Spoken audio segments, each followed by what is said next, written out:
All right. So this is the solenoid for the garden valve.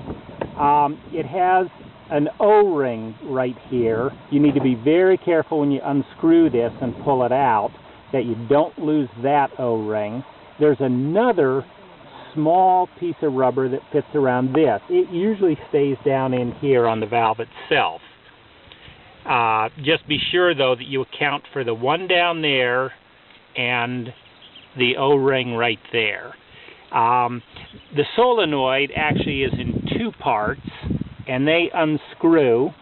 And be careful because you have yet another O-ring right around here.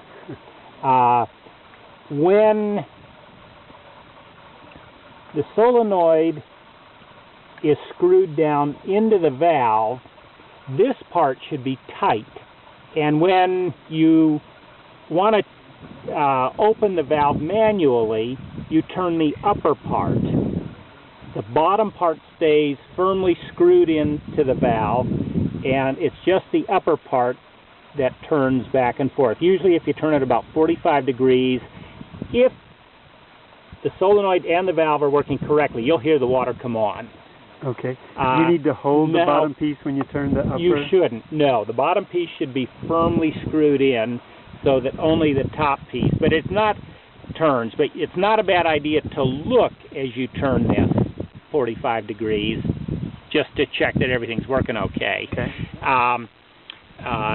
To be sure that this doesn't move at the same time. Now, in normal operation, this should be turned all the way, not firmly, just gently till it stops clockwise, and then it should be ready to set the timer.